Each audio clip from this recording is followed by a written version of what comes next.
Hello students, आज के lecture में मैं आपको सिखा रहा हूं कि कंपनी किस प्रकार से ओपन मार्केट में अपने डिबेंचर्स को परचेज करके उनको कैंसिल कर सकती है, उनका रिडेम्पशन कर सकती है। Redemption by purchase of on debenture in the open market. एक company if provided by its article of association can purchase its own debenture in open market when price of debenture are quoted below par. It is beneficial for the company to purchase its debenture. जब company के अंतर्नियमों में प्रावधान हो, company स्वयं के debentures को purchase करके उनको कैंसिल कर सकती है। इस टेक्निक को कंपनी केवल उसी कंडीशन में अपनाती है जब डिबेंचर्स का मूल्य उनके सब मूल्य से कम हो जाए। ये कंपनी के लिए बेनिफिशियल होता है। और debenture are purchased either for immediate cancellation or to keep as an investment. Company खुले बाजार से जब डिबेंचर्स परचेज करती है तो उनको इमीडिएट कैंसिल भी कर सकती है और उन डिबेंचर्स को इन्वेस्टमेंट के रूप में अपने पास भी रख सकती है। इसके लिए टू सिचुएशन होती हैं। Debenture are purchased in open market. First, cum interest purchase. Second, ex interest purchase.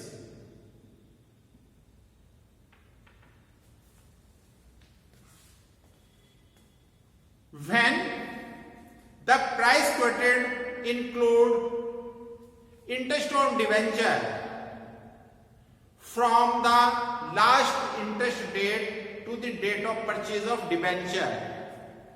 जब डिबेंचर्स में पिछले ब्याज मिलने की तिथि से डिबेंचर्स के खरीदने तक की तिथि तक का ब्याज डिबेंचर्स के कॉस्ट में इंक्लूड होता है, उस कंडीशन को कम इंटरेस्ट परचेज यानी कि ब्याज सहित परचेज कहते हैं। Second, ex interest purchase. When the purchase price does not include in interest on debenture from the last interest date to date of purchase of debenture. जब डिबेंचर्स को company open market में purchase करती है तो firstly उसका actual price calculate किया जाता है और वो एक्चुअल प्राइस भी टू कंडीशन में निकाला जाता है, cum interest and ex interest. Calculation of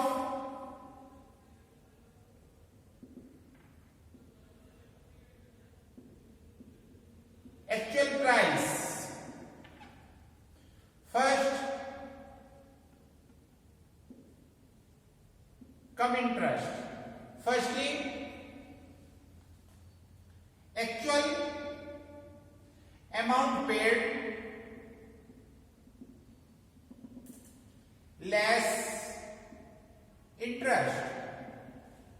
day students, याद रहे कि ये इंटरेस्ट जो बैक में इंटरेस्ट पाने की जो डेट है उस तारीख से लेकर जिस तारीख में इन्वेस्ट परचेज किए जा रहे हैं तब तक का इंटरेस्ट कैलकुलेट किया जाता है। Face value of debenture rate upon 100 multiply month upon 12। इस फॉर्मूले से इंटरेस्ट कैलकुलेट किया जाता है और जो बैलेंस अमाउंट बचती है ये डिबेंचर्स की एक्चुअल प्राइस कहलाता है।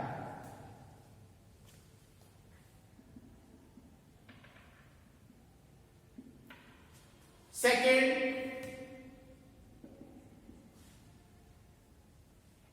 इंटरेस्ट,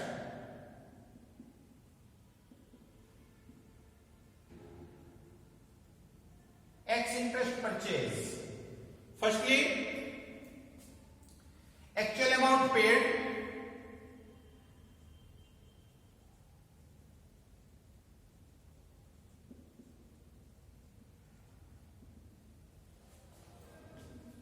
interest,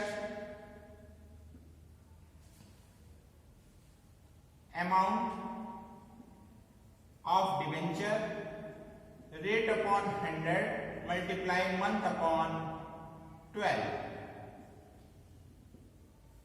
Dear students, इस चीज को ध्यान रखना कि जब एक्स इंटरेस्ट कंडीशन में डिबेंचर परचेज किया जाते हैं तो उस कंडीशन में इंटरेस्ट को डिडक्ट नहीं किया जाता।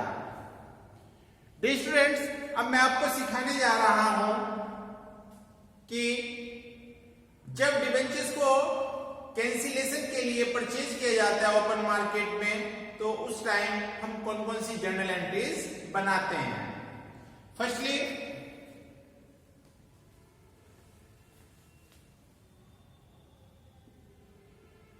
Debenture purchase in open market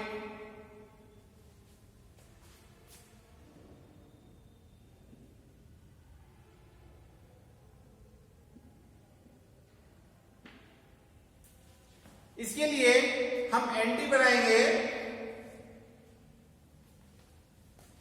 on debenture account debit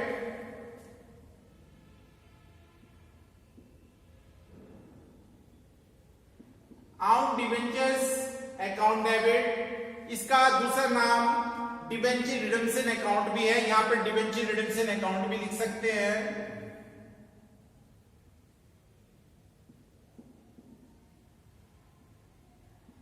account debit, इसके बाद यहां पर जो इंटरेस्ट दिया जाता है उसको आप डेबिट करेंगे। Interest on debenture account debit to bank account. Dear students, इस चीज को ध्यान रखना कि ऑन डिबेंचर्स में हम वो अमाउंट लिखते हैं जो कि एक्चुअल प्राइस होता है। इट मींस एक्चुअल प्राइस से यहां पर ऑन डिबेंचर्स अकाउंट को डेबिट किया जाएगा और इंटरेस्ट अकाउंट में जो इंटरेस्ट हमने यहां पर कैलकुलेट किया है उसको डेबिट किया जाएगा इंटरेस्ट, और ये टोटल इनका प्राइस आ जाएगा।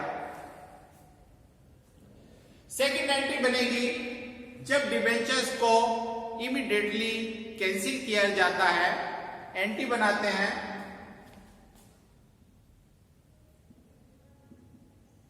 Debenture account debit to on debenture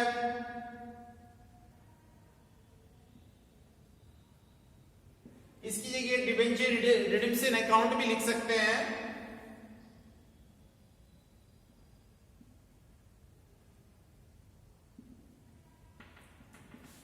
to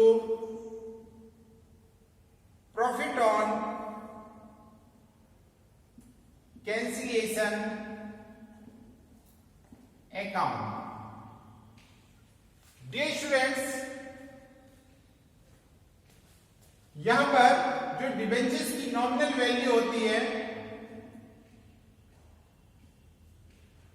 उस अमाउंट से आप डिबेंचर्स को डेबिट करेंगे एंड ऑन डिबेंचर जो डिबेंचर्स की एक्चुअल प्राइस था उससे आप इसको क्रेडिट करें and difference between nominal price and actual price transfer to profit on cancellation account. Now debentures के कैंसिलेशन करने पर कंपनी को जो बेनिफिट होता है उस बेनिफिट को कैपिटल रिजर्व अकाउंट में ट्रांसफर कर दिया जाता है। प्रॉफिट ऑन कैंसिलेशन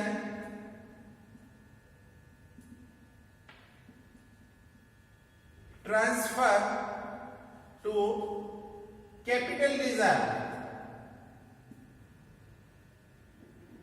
इसके लिए हम लोग एंट्री बनाएंगे, profit on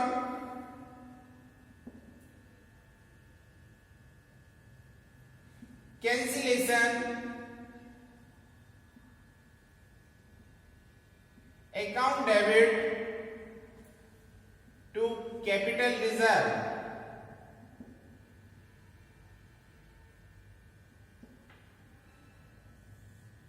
dear students, profit on cancellation वो अमाउंट होगी जो कि इससे पहले वाली एंट्री में डिबेंचर्स को कैंसिलेशन करने पर कंपनी को प्रॉफिट हुआ है। लास्ट में जिस मूल्य के डिबेंचर्स का कैंसिलेशन हुआ है उसको हम जर्नल रिजर्व अकाउंट में ट्रांसफर करेंगे और लास्ट एंट्री बनेगी statement of profit and loss account debit to general reserve account.